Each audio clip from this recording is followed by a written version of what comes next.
Salut. Bonjour, j'espère que vous allez bien.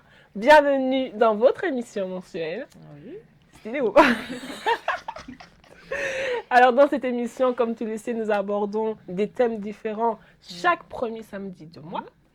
Et pour ce mois de juin, nous allons parler du mariage. Parce que clairement, en juin, les filles, c'est pas l'ouverture de la saison des mariages. Vous n'avez pas de mariage prévu là? Moi, j'ai déjà 3 mariages. Oui. En juin, c'est le début. Ouais, moi, j'en ai 5. Je vous avertis. Moi, je vais j'en ai mettre des. les mêmes robes pour les 3. Ou seulement, pardon. Moi, je viens pour manger dans mon mariage. Non, je rigole. Non, je rigole. Je viens bien sûr honorer les mariés. Moi, je viens pour danser. Hein. Aussi. Bah, c'est comme ça qu'on honore les mariés, ma foi. En tout cas, cette émission, même si on va parler du mariage, c'est tout aussi important si tu es célibataire de regarder l'émission. Voilà. On va parler des défis et des bénédictions du mariage. En tout cas, pour commencer, il y aura Malika qui va nous apporter le verset du mois, Stéphanie la pensée du mois et Yannick va clôturer par une chanson pour le mois de juin. Et du coup, Malika, nous t'écoutons. Alors du coup, le verset du mois, il va se trouver dans Matthieu 19, au verset 4 à 6. Il nous dit: Il répondit: N'avez-vous pas lu que le Créateur, au commencement, a fait l'homme et la femme et qu'il a dit: C'est pourquoi l'homme quittera son père et sa mère et s'attachera à sa femme, et les deux ne feront qu'un. Ainsi, ils ne sont plus deux, mais ne font qu'un. Que l'homme ne sépare donc pas ce que Dieu a uni. Amen, amen, amen. Puissant. Merci beaucoup pour ton verset. Nous, le thème pour le mois de juin, c'est les défis et les bénédictions du mariage selon Dieu. Comment bâtir une union solide. Le mariage est une union voulue de l'homme et de la femme, mais c'est une union bénie de Dieu, mais c'est aussi une institution divine. Surtout ça, une institution divine. Est-ce que vous vous rappelez de vos vœux, de la phrase « pour le meilleur et pour le pire, jusqu'à ce que la mort nous sépare ». On a tous fait, toutes les personnes qui se sont mariées, on l'a tous fait, on l'a tous dit au fait. Donc les défis. Nous devons réaliser que l'union a été faite entre deux personnes différentes. Car n'oublions pas que le mariage doit refléter l'amour de Dieu. Alors oui, c'est légitime de ne pas toujours s'entendre, mais votre mariage repose sous les fondements de votre engagement l'un envers l'autre. Le mariage est aussi un effort commun, où chacun doit pouvoir y trouver sa place.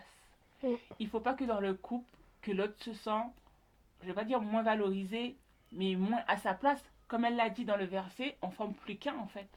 Donc il faut que dans ta maison, dans ton foyer, dans ton couple, que tu ne te sens pas un peu plus... que l'autre a je ne sais pas si j'ai le droit de dire ça, mais plus d'autorité, pas d'autorité, mais... Ou bouffé par l'autre. Ouais, il ne faut pas que tu te sentes bouffé au fait que... Oppressé. Voilà, oppressé dans ton mariage. Non.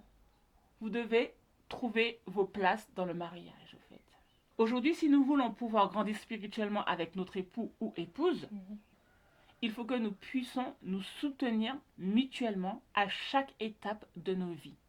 Ce qui engendrera une croissance au sein du couple, au fait. Plus tu avances, il faut que ton époux ou ton épouse avance avec toi. Alors, voilà, j'allais déjà enchaîner sur autre chose, mais je vais aller dans l'ordre. Il faut que vous puissiez avancer ensemble. Mais il peut aussi arriver que dans le couple, que l'un d'entre nous se sente à un moment moins fort. Il n'arrive pas à avancer le pas, au fait, en même temps que toi, au fait. Voilà. En même temps que son partenaire. Merci pour le mot. Que son partenaire. Et du coup, c'est alors que celui qui est toujours debout, celui qui a encore cette force d'avancer, doit prêter main forte à son partenaire, en fait. Ce qui permettra au couple de croître encore plus davantage, en fait. Parce que comme on dit, c'est dans... je l'ai marqué. C'est dans la difficulté que nous voyons qui est réellement l'autre, au fait. Si ton partenaire... J'ai pas envie de dire partenaire, en fait, c'est... Ton compagnon de vie. Voilà, ton compagnon de vie, mais ton époux ou ton épouse, voilà, je préfère dire ça. À un moment de difficulté, à un moment où il se sent faible, s'il se sent soutenu par toi, sache qu'automatiquement, il va se relever, au fait. Même si que toi, à un moment donné, tu es obligé de faire un moment de, je vais pas dire du surplace, hein. Tu penses que tu fais du surplace, sache que tu fais pas de surplace. Parce que tu es en train de, comment dirais-je, d'élever, d'aider ton époux ou ton épouse au fait. Voilà. Aime ton époux ou ton épouse avec ses différences. Même si tu ne l'as pas connu avant, au début du mariage, comme cela, la vie, j'ai envie de te dire, elle bouge au fait. Tu changes, aucun jugement ne doit être fait, car aujourd'hui, c'est lui, mais demain, ça peut être toi qui as ce moment de blues au fait, de faiblesse au fait. Et tu auras besoin de son aide et de sa main. Il faut juste réaliser que personne n'est parfait. Il nous faut juste nous enraciner dans les plans de Dieu pour nos vies et nous aimer avec nos différences. Voilà. Donc le récapitulatif, si je peux dire, pour que vous puissiez comprendre les grandes lignes de comment bâtir une union solide et épanouie, ne pas oublier que vous êtes deux et que Dieu est au centre. Lorsque vous avez un différend, ne pas oublier de demander pardon.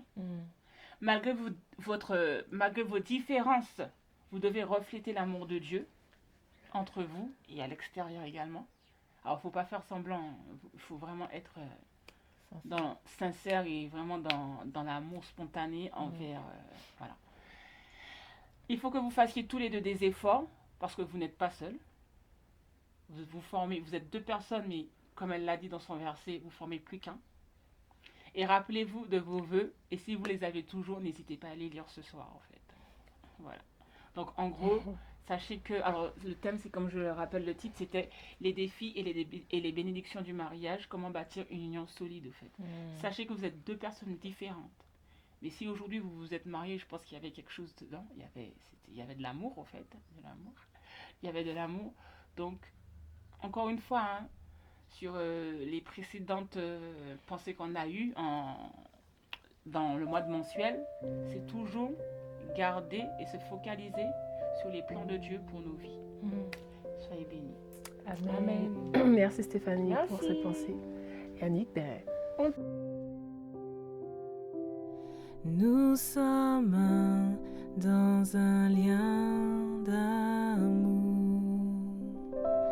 Nous sommes dans un lien d'amour. Notre esprit est uni avec l'Esprit de Dieu. Nous sommes un dans un lien d'amour. Nous sommes un dans un lien d'amour. Nous sommes un dans un lien d'amour.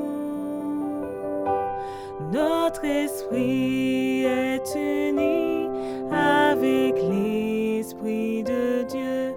Nous sommes un dans un lien d'amour. Nous sommes un dans un lien d'amour. Nous sommes un dans un lien d'amour. Tenons-nous par la main et le monde verra. Nous sommes un dans un lien d'amour. Nous sommes un dans un lien d'amour.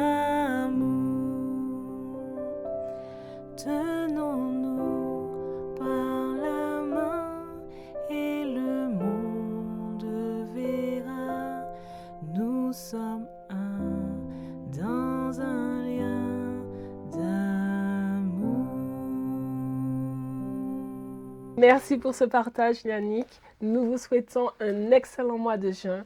Au revoir. Salut.